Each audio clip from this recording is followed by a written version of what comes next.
Welcome to Two Guys on a Porch. Today we have a great episode for you. We're smoking Partagas. We're drinking various expressions of wild turkey. And today I'm not the dumbest shit on the porch. I brought a friend for that. Chris Nischan. That was excellent. That was perfect. Literally perfect. One, two, three.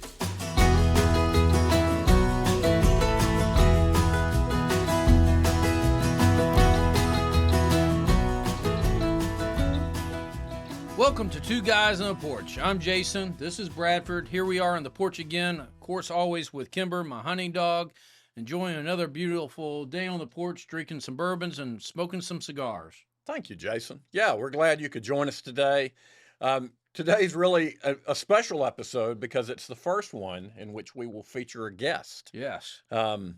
So we're going to... Who could this possibly mystery guest be? Well, it's a celebrity guest, so let's not get too carried away. But we're going to smoke some Partagas cigars, which Excellent. is interesting history there, so we'll talk a little bit about that. And we're going to drink a lot of bourbon from wild turkey, and we have a wild turkey joining us as our guest. That's appropriate. And we're going to be talking about hunting, which is really appropriate. So to intro our guest with no further ado, today we have the inaugural winner of the 2004 Field and Stream Total Outdoorsman, a longtime hunting and fishing guide, rod and gun guide, Nashville native. He is on the board of the Tennessee Wildlife Federation, Chris Nischan. Yay. And Chris, he's wearing a turkey mask because that fits his personality a little bit. But he's also been intermittently employed by the Campari Group, which owns wild turkey among their many brands. Yes, they do. And I want to talk real quick. Thanks for being here, by the way. Hey, you know what? I've been looking forward to coming. So the three of us are friends. Yep. You guys were friends. And Jason, you and I have been friends, but the three of us are friends, and I'm going to give a quick shout out to Robbie Hendrick. Yeah, absolutely. Well, that's a common thread for all of us. Right. And he was a pastor here in town, lives in Augusta, Georgia now, but he had a significant health event. So Chris, you and I rode down together to Gadsden, Alabama, where he was at the time. And we had met, and that was about the extent of it. And you and I got to spend a couple hours in the car together. And what I think enabled us to be friends is you were really vulnerable about your life, your struggles. It was real. And I think that gave me permission to be real too. And that vulnerability, I think, really opened the door for that kind of friendship. The depth of friendship, really just from first meeting. Well, there's no doubt about it. In my opinion, if guys can't get together and share great experiences and also bad experiences, call it vulnerability, then it's skipping off the surface. So we've been friends a while and it's been great. It's different. I'll give you that much. I look forward to every time I get to be with you. Well, I'm really looking forward to smoking this cigar. Yeah, and we got Partagas for you. And Partagas is one of the more unusual companies, founded in 1845 in Cuba. It exists as two separate entities today.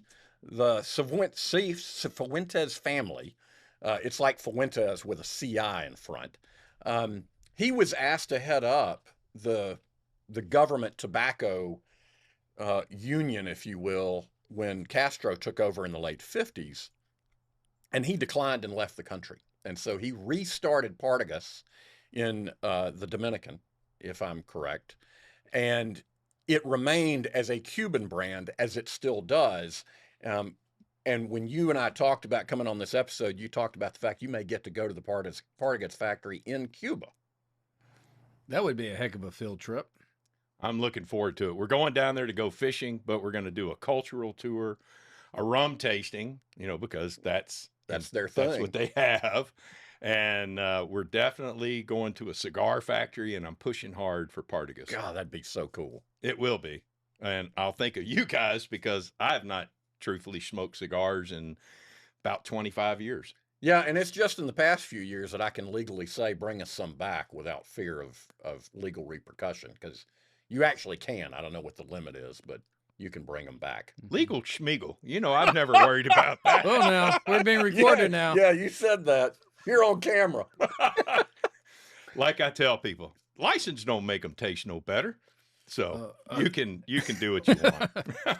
So for those who don't know Chris, Chris and I have been like friends forever as well. All again through Robbie Hendricks' Sunday school class back in the day.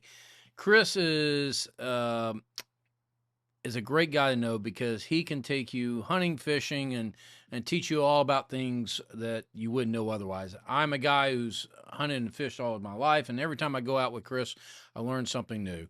And so he and I can joke around about little jokes about having a license doesn't make them taste any better. But anybody who knows Chris is the most rule follower there is. As a matter of fact, Chris won't, unless even if it's legal, if it's not a sporting shot, he's not going to take it. So Chris has led the way on a lot of different things in hunting. In Tennessee, especially, it's been turkey hunting. And so we thought it'd be great to bring him in on this episode with wild turkey. Because of all bourbons, it has very much a hunting connection. It is a bourbon that was started or named through hunting buddies. The hunting buddies, they were going turkey hunting in the Carolinas, and they would just, as hunting buddies get together, okay, you bring some wine, I bring some bourbon. One of the guys who worked for Austin Nichols at the time brought up what was probably some of the first barrel-proof bourbon at the time. They just literally went to the rick house, got some bourbon, and brought it to the camp. And this was 1940. It was post-prohibition. So that's right. It was at the time. Everything was bottled in bond. It was all 50 proof, 100 proof. Well, excuse me, 100 proof. Yeah, Right. You're right. Yeah, thank you for the correction. So it was 100 proof, bottled in bond. 50% alcohol, and so this was out of the barrel. So it was their first kind of barrel tasting. 101 proof is kind of where it was at the time. And so the guys, they had it there. They loved it, and the guys were, and they had a great time. Then they come from the next year. They said, "Hey, bring some of that bourbon you bought." The sales rep was like, "Which one are you talking about?" "Oh, the wild turkey one, the one that we had while we were wild turkey hunting." And so that's how the name came up. It was the wild turkey bourbon, and so it wasn't an official naming process. It was the bourbon they drank at their wild turkey hunting camp. Yeah, I think that's a great story, and we've got 4 examples of wild turkey we're going to taste today. And the one I'm most excited about is the rarest, which I think creates that excitement. It's their Voyage. It's their 8th special edition. They do a release beginning in 2017. Voyage harkens back to Chris talking about going to Cuba and having rum because it was aged in rum casks. And just real quick, rum has as many varieties as whiskey does in terms of flavors and profiles and that type of thing. A lot of people drink it for pleasure. Rum is very much a Caribbean drink. So I'm really excited to taste that. It's made, by the way, with cane sugar, occasionally with molasses. So it's a very high calorie drink. So if you want to be health conscious, stick with us on scotch, whiskey, bourbons, those types of things instead of moving over to the rums. People make alcohol out of everything. I mean, Well, it's really true. amazing. Like, Yeah, all we have potatoes. is potatoes. Right. Let's see what we can do with those potatoes. Right. Yeah, when I was in prison, I made it out of raisins. No, not really. So we've got kind of their basic Wild Turkey 101, probably their most popular offering.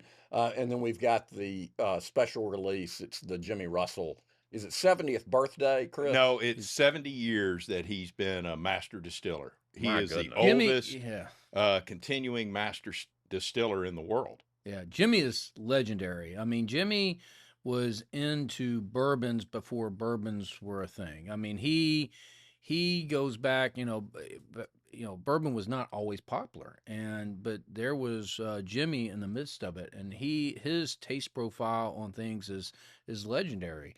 Wild Turkey is great for being a great tasting bourbon that you don't have to spend a lot on. That's how they made their mark. You can go get it in the store. It was relatively cheap. And to that point, I brought an old bottle of mine back when I was in college and I joined fraternity. I was a KA, Kappa Alpha. Your big brother would give you a bottle of bourbon. Within your fraternity, you had families. And my big brother, their tradition in our family, you would give your little brother a bottle of Wild Turkey. So this is more sentimental than anything special tasting, but this is a bottle of Wild Turkey from 1989. Wow. So it's so we are, to our special surprise today, we're going to be tasting this. This is their 80 proof back then. Their standard was the 101. But this they did some other varieties, and this is 80. So we're going to have this today. But Wild Turkey goes way back. Well, and Jason, before we taste that, which I think would maybe the first thing we taste, you mentioned the lack of popularity of bourbon back then. And I think one of the other things you have behind you speaks to that, because you brought the decanter that your grandfather used. Yeah, so that he bought in the 70s, and you had distilleries who would do these special bottlings in, character-shaped decanters. right, And, exactly. And this is a great example of that from the mid-70s. That's the bicentennial. Yeah, so version. My grandfather was dying of cancer at the time. This would have been 1977, and they in order to just help sales, is that okay? Once I had a bottle of bourbon, and it'd be something nice to put on. It would appeal to women just to have it as a decoration on the shelf. So they put it in decanters. It was still the regular 101 proof, but it wasn't any special limited edition. But it was a nicer bottle. So this decanter, is special to my family, because this is actually the exact decanter that Pappy was drinking from when he died of cancer. So I have this on my shelf for quite a long time, and we'll get a close-up shot of this. But there's the Tennessee ID tax paid and the 101 proof on it. So yeah, this is Austin Nichols back in the day. So yeah, that's really cool, Jason. Thanks for bringing that and sharing it today. And we opened, for those of you that couldn't see on the video, Chris was wearing a turkey head, which may have been an improvement over. No doubt about that. But I think that speaks to what you do for the Campari group. So tell us a little bit about that, Chris. Oh, they twice a year, over several different sessions, they will bring bartenders from around the country. I used to travel around the country and go to these events. Now they bring them to the home, Lawrenceburg, Kentucky. And Mr. Jimmy Russell's there every single time, as are other members of his family. And they go through fun and games, but it's also showcasing everything from Wild Turkey to the Russell's version. They're higher end. And so I give them a turkey calling seminar, and they break up into groups, and they have team sports, but my part is I put on the mask and I'm the turkey. I say, who better to judge than a real turkey? Well, I was going to say, is the turkey calling you just talking? Okay, well, since this is your show, I'm going to let that one go right by, which is unusual for me. So as we taste these whiskeys, let's start out. We're going to taste the 101. So there you go. That's a good, healthy pour for you. There you are. Yeah, are you allowed to say if you don't like one of these? Absolutely. Oh, okay. I have to know I like, honestly, 101 is, and several other versions. 101 to me, and it's your show, but it is one of the best of the non-expensive bourbons out there. Yeah, and to that point, we're talking about $40, $45. 30. Yeah. That's one of Jimmy's principles. As he was not a man of means. He wanted to produce good bourbon at a reasonable price. Well, let's taste a sip of this. So jump in. Well, as I've learned on other podcasts, I need to smell it first. Other Yeah. podcasts. Yes, other versions Previous- of Oh, your there we same go. I'm podcast. like, nobody's previous- doing what we're doing, Chris. We're the only one. No, two guys on a porch and a turkey. So Yeah, that's really good stuff right there. You has a lot of vanilla, ends with a little bit of cinnamon, but pepper. it doesn't give you that burning acetone going down. This is good. I'm actually going to be interested to see if the 70th, when we get to it, is any different. Because the 70th, well, I'll talk about it. let's try it, because I will tell you, I don't care for that. I don't think Really? I don't think it has a lot of complexity.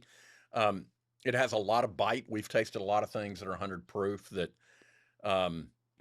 have more character and bite you less. And I prefer a smoother, tasting. So to me, it just, that's kind of my. So I'm tempted to go on to the 70th. So I'm gonna pass that along to you, Chris. I think you should, because I think the 70th, Thank you, sir. it comes out at nearly the same proof, if I'm not mistaken. And So, we are not experts on this show. All we do is we claim to drink a lot of bourbon, and eventually you get good at it. So this is Jimmy's barrel pick, if you will. It's more than just a barrel, but it was his. It's the same mash, same aging, but it was a barrel. It was a blend that he really picked for Well, himself. I'm trusting him, because this is a whole lot better than that 101. Well, And now Well- I didn't check beforehand. I'm curious about what kind of proof we're talking about. Aged 8 years, and it's exactly 101 proof, Yeah. just like the other. So This to your should- point, you should like this. It's got less pepper. I pick up some citrus in it, myself personally. you almost sound like you have a sophisticated palate. After, I don't know, 5-6 podcasts of watching you two guys on the porch, I've oh, stepped it up. flattery will get you everywhere.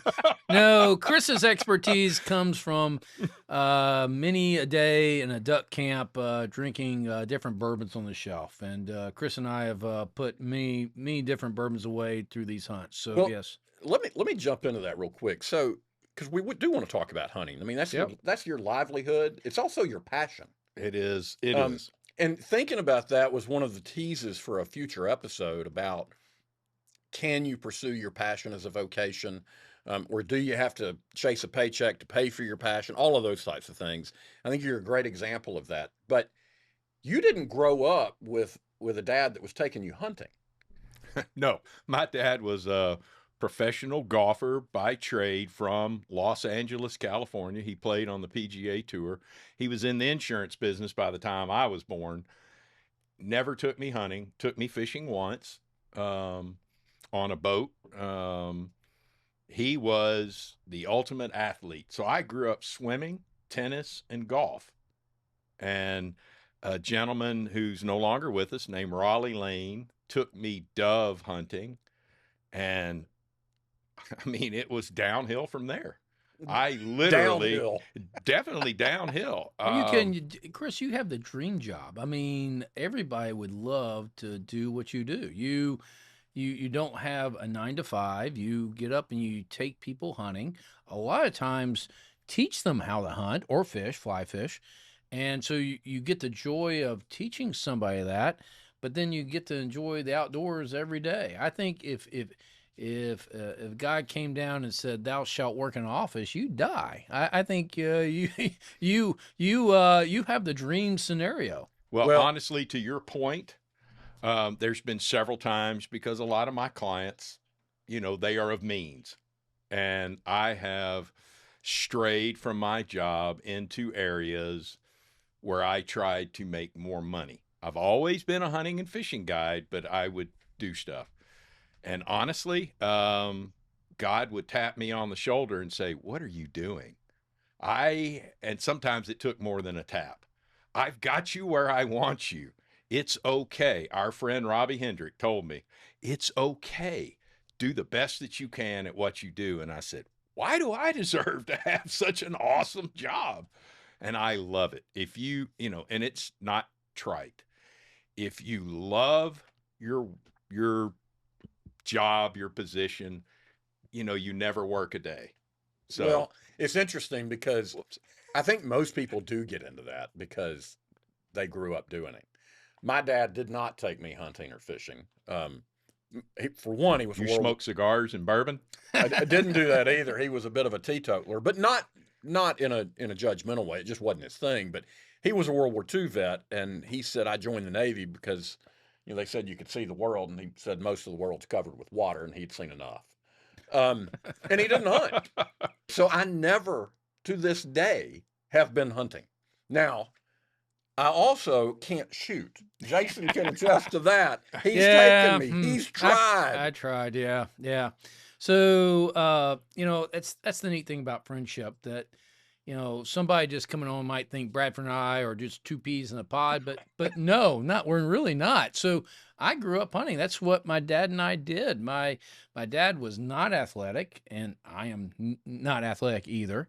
But you know what? Dad and I, we went hunting. We went duck hunting, and we froze our butts off. I still can visualize And that was fun? Yeah, well, it's because it was with my dad. There you go. I had my first duck coat was essentially a rubber rain jacket that had no insulation. I froze to death in that John boat. But we would go hunting, and that's how Dad and I spent hours and hours together. I mean, we did. My dad he's still alive. My dad's a great guy, great dad. We did t-ball, played football, so we spent those time together as well. But for me, the best time that we spent together was hunting together, duck hunting specifically. We did some doves, some geese, but really it was duck hunting over in Arkansas and the sloughs over there, pulling the John boat out in the water and spending hours in cold water.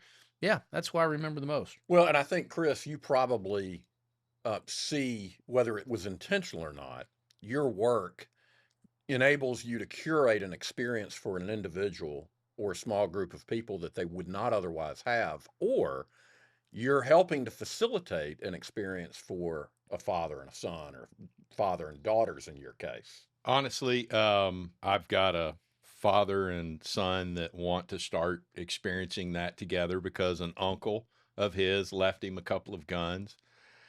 And I am almost giddy with excitement because I love, yes, I take people that are very good at what they do, hunting and fishing, but I love showing somebody, what I started with and how I got started. And I tell everybody, I got my start as a fly fishing guide. I was self-taught at 9 years old. I made more mistakes for the first 3 years than people can make in a day. And to see them get over that curve, and some people, they don't gravitate toward hunting and fishing. They try it, but most of the time when that light bulb goes off, it is exciting to me. And like I told my dentist the other day, I'm sorry, but nobody comes to you with a smile on their face. People come to me and they look forward Wait, to the experience. Could I watch you fly fish from the porch? Absolutely. Now I'm in. Yeah, if I can do that, So the smoking a cigar, drinking the bourbon, I'm in. The difference is you've got to find the hunting you like. I mean, duck hunting's early, but hey, let's go pheasant or quail hunting. And now we sleep in, we have breakfast, we get in the field about 10 o'clock. That's more your speed. And you're walking, so it's warmer. So you just weren't introduced to the proper type of hunting. There's all sorts of hunting. Whatever you enjoy, whatever you like, there's different hunting for that. We haven't solved the problem of I can't hit what I shoot at. I was trying to ignore that fact. Problem. That's not a problem. You're game preservation right there. Honestly, you're going to go a little hungry, but the animals will be happy. Yeah, if this for show were 200 years ago, I'd have starved to death by now. Yeah. As you guys know, not one for being very silent. I will tell you that, and I'm not blowing smoke, no pun intended. Jason, I've never met a surgeon or a physician that has the passion and the drive. A lot of them have the passion, but when it gets tough, they want to quit. I mean, honestly, this guy right here, if it's pouring down rain, he's like, why are you in the back of the blind? Well, besides I'm doing the cooking so that I don't get wet, he's out there scanning the skies. We recently went on a grouse hunt. Let me tell you. Wait, what is a grouse for those that don't know? A grouse is a partridge. It is rough grouse. Yeah, there's different types of grouse. There's different kind. We were rough grouse and woodcock shooting, which is a little bird that migrates. Ooh, I'm glad you cleared that up. When you Yes, I've heard about those woods in Minnesota get awfully lonely, though. I hate to tell you, I've heard about size and girth and all the stuff you all talk about. And if y'all haven't heard that, you need to go back and look that one up. I've got to previous episode. I've got to stop us right now to make a correction, and thank you to Michael McLuhan, a listener out in Oregon. Yeah, thank you for listening. He's a former coworker of mine and a faithful inaugural listener who cleared up my misrepresentation of how girth is measured on a cigar, and it's basically done in 64ths of an inch. And so when you see a 6x50, the 50 is 50/64ths of an inch. Why in the hell they did that, I don't know. But that's the way it is. You have just destroyed my ego. I thought I had it made. I knew I didn't. Anyway, we won't get into that. Yeah. So back to rough grouse and woodcock. Yeah, okay. We went way off the path there. For anybody that has never done this, imagine a quail hunt, a gentleman's hunt. They call the rough grouse the king of birds. Imagine a gentleman's quail hunt. The dog goes on point. You walk up behind the dog. The Bob White flushes. I call him Gentleman Bob. Well, the rough grouse, you are pushing through take any place in your yard or in the woods you've been. You're pushing through the thickest cover. My arm still has cuts and scrapes on it from shoving my way through. And I had to laugh one day because our dog handler, Jason, and I were hunting with a female dog handler, and she looked at me and said, "Do you have a clear shot?" I just started laughing. I'm standing in the middle of bushes, whacking me in the face. I'm like, clear shot? What is that? That was some of the hardest shooting I've ever done because the birds, out of 10 flushes. And where did the hunt take place? Minnesota, Grand Rapids, Minnesota. Oh, yeah, beautiful city. You've never been there. I have. Really? Grand Rapids, Minnesota? Not Minnesota. Really? Grand Rapids, Michigan. Sorry. Yeah, so Minnesota, not Michigan. So thank you. It is a beautiful town. It's right at to the headwaters of the Mississippi. Mississippi River up there, you could, actually, it's a great place to fly fish. Chris and I were talking about that. But anyway, beautiful city. The Mississippi River wade across at that point. It is some of the roughest, or not, is some of the most difficult shooting I've ever done, because the birds, they're fast, and unlike a pheasant that likes to get up and over everything, it flies through the woods. And so you would, out of 10 flushes, you would hear about 5 of the flushes, and only see hear 5 but never see them. You would see 5 more of those 10, and maybe on 1 or 2 get a shot. So it was very difficult shooting. But I mean, he hung in there. I've been with Jason on turkey hunts, and we won't talk about the one where he missed, but which people do miss turkeys. He is a dedicated sportsman, and I'll be honest with you, that he's got a lot of passions, from bourbon, cigars, fast cars. But as a hunter, I would go anywhere with Jason, and there are times I want to quit, and he's still forging his way through. Well, I want to talk about one of the places you're going next. So you're about to take a voyage, if you will. And while we're talking about that, let's move on to the wild turkey voyage. I'm really excited about this. As you're passing them out, I will just take an inventory. Yeah, I got mine already. So as we're taking inventory here, I'll give you this, Bradford. I like the 101 wild turkey, perhaps because that's actually, really, now that I think about it, was the first bourbon I tasted. Oh, wow.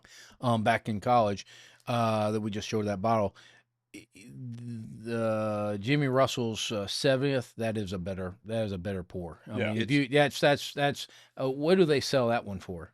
Do you know? I think it's about $70.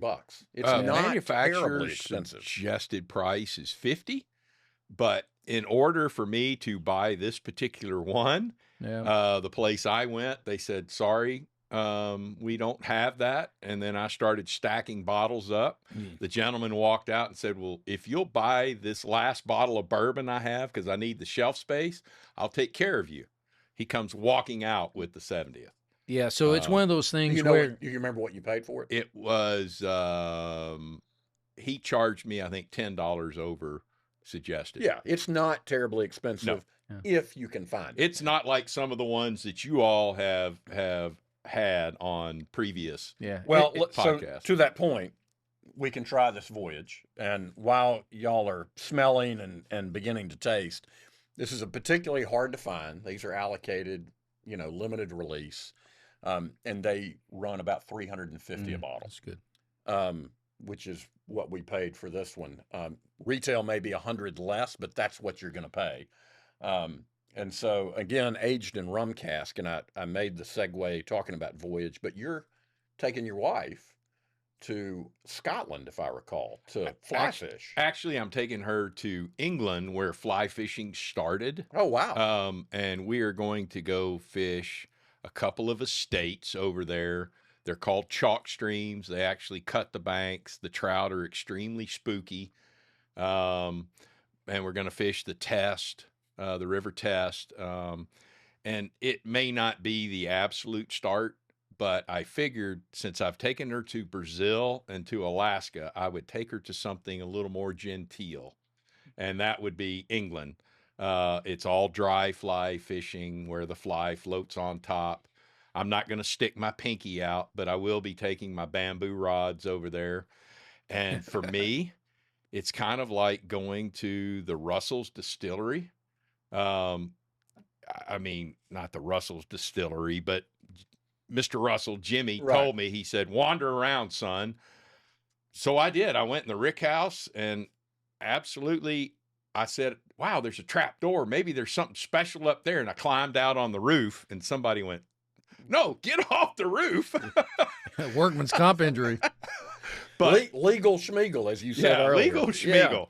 Yeah. But, for me, the beautiful thing is hunting and fishing, whether you're successful at bagging your game or not, animals and fish live in the most beautiful parts of the country and the world. Next year it will be Brazil, Cuba, Costa Rica, Maine, Wyoming. I told you everybody wants his job. Holy cow. Yeah, well, it is a wonderful life. It's not a great living. But you eat well. Life. You eat well. I mean, you get these great trout. The pheasant's great to eat. Rough grouse is great to eat. It's great eating. And moreover, I thought you were referring to my weight. I love it. The voyage is How's excellent. the voyage to drink, Chris? The smell is incredible. I smell it's sweet to the smell. I'm looking forward to tasting it. Yeah, I just had it, and oh my gosh, it's not too different from the Jimmy Russell 70th anniversary. I was exactly about to say that. But it's got a little more character, a little more personality. It's a little sweeter, I think, because of that rum. I don't necessarily taste rum. I'm a rum drinker. You are? I am. I search out rums everywhere I go. I'm sorry. But I'll be honest with you. I don't think, for me, I would pay $4.50 a bottle over the 70th. Yeah, from a value standpoint, I would agree with that. Yeah. I think it's better than the Jimmy Russell 70th. But since you bought it, I'm going to drink this. But don't look at me. Another pour? Don't look at me. Jason bought it. Well, y'all bought it. Yeah, I'm the procurement officer. I agree with you, Chris. I think this is good. I'm not sure it's worth the dollar value. If I could buy one or the other, I would go with the 70th. That's a better pour. Now, I have a suggestion for a future podcast. Love to hear it. Jump into Russell's. That is a whole Oh yeah, different Bristol's flavor 15-year. profile. Yeah, down with that. Yeah. Well, Yeah, I just mean, gotta find even it. their regular reserve. Yeah.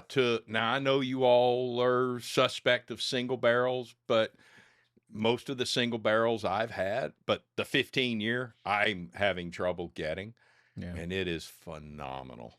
Well, it's good to know for a future. Well, speaking of hard to get things, so I'm excited about this. I allocated a small pour to each of us.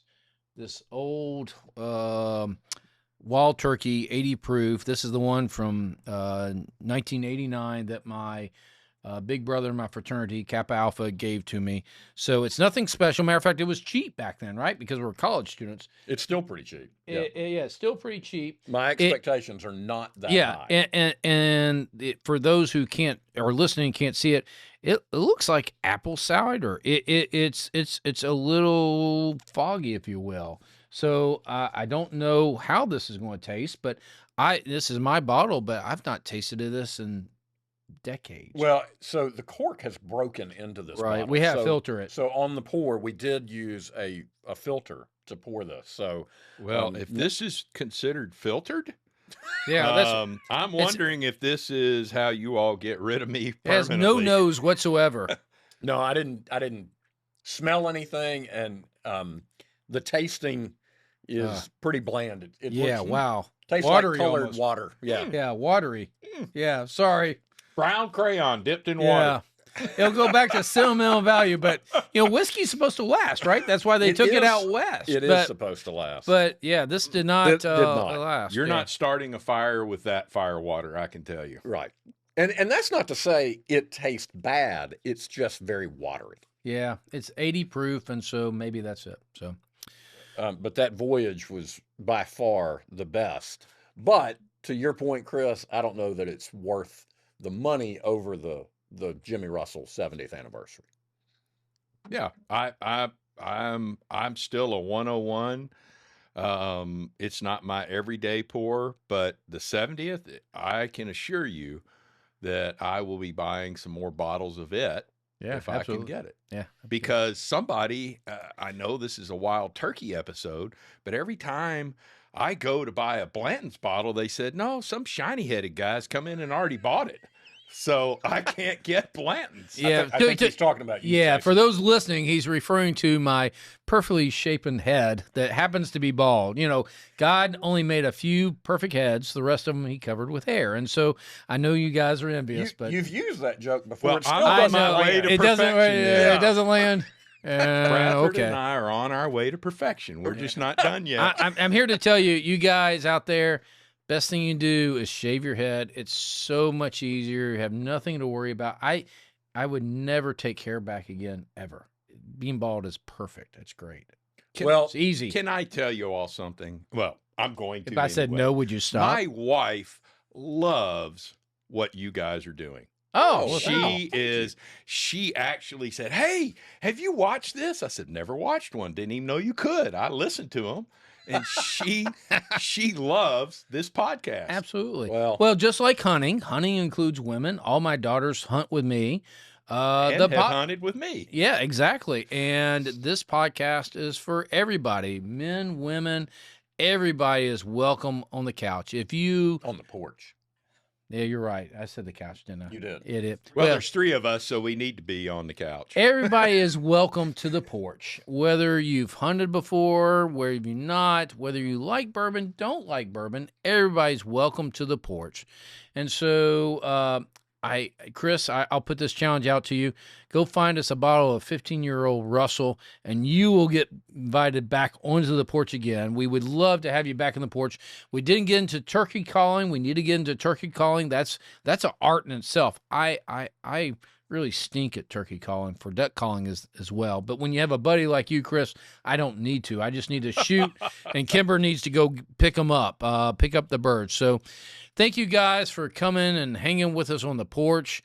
Again, it's a great time to hang with us. We want you to hang with us. Please like and subscribe and come back soon to come and join us on the porch. Two Guys on the Porch. Y'all have a great day. Life is much better with friends, a drink, and cigar, and some two guys on a porch swag. Let us know what your drink and cigar of choice is at twoguysonaporch.com, and you'll be entered into a drawing to get some Two Guys on a Porch swag